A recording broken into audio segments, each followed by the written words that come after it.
Un peu de lecture. Eh bien non, il est trop tard pour consulter la presse.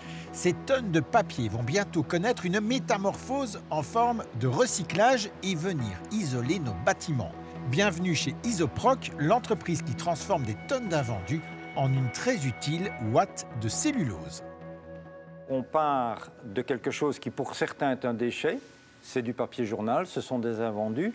La cellulose est un produit qui n'a pas de pression sur la planète, mais qui au contraire va permettre, comme l'ossature bois, de stocker du CO2. Nous sommes à Achen, près de Ciney. Ici, non seulement on déchiquete, mais on broie, on agglomère, des procédés de transformation volontairement peu polluants. Il n'y a besoin que d'énergie mécanique pour pouvoir fabriquer cet isolant, contrairement à des laines minérales ou des produits pétrosourcés qui vont demander beaucoup de chaleur, beaucoup d'énergie ou beaucoup de transformation chimique. Dans notre cas, c'est juste de l'énergie mécanique, ce qui fait qu'on a un isolant qui a vraiment un impact environnemental faible. Résultat, une ouate prête à l'emploi qui sera ensuite insufflée pour remplir les caissons prévus à cet effet dans les murs et dans les toitures. C'est tout un art afin d'assurer une impeccable répartition de la matière. Démonstration sur chantier avec la Calestienne, une entreprise d'économie sociale spécialiste de la mise en œuvre. Mon collègue décompacte les ballots pour ensuite les insérer dans la machine là-bas qui nous transporte le produit jusque dans les cloisons. Le fait de travailler par insufflation va permettre de remplir complètement les compartiments. Même un compartiment qui serait haut au départ et qui a une forme en trapèze, eh bien on va pouvoir remplir tout.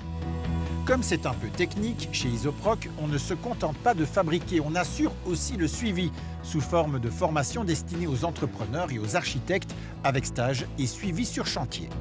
Donc la qualité de l'isolant, c'est une chose. La qualité de la mise en œuvre, c'est 80% de la réponse. Il faut respecter vraiment des critères assez stricts, il faut une vraie formation. Depuis maintenant 10 ans, on sait exactement quelle densité mettre, dans quelles conditions. Et on peut donner beaucoup d'informations aux architectes ou à tous les gens du métier, de dire voilà, les solutions optimales pour pouvoir placer notre ouate de cellulose sont vraiment de tel ou de tel type. Pratiquement, l'ouate de cellulose ne présente que des qualités résistantes au feu et permettant une excellente régulation de l'humidité, mais aussi porteuse de valeur écologique par sa matière première, sa fabrication et bien sûr sa mise en œuvre où on privilégie le circuit court.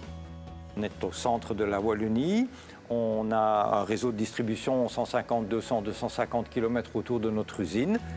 Une proximité qui n'empêche pas de toucher le Benelux, la France ou l'Allemagne. Avec plus de 20 ans d'expérience et une trentaine d'employés, l'entreprise connaît une croissance d'environ 10% par an pour un chiffre d'affaires de 15 millions d'euros, avec en point de mire la recherche de nouvelles solutions d'avenir, toujours en papier broyé.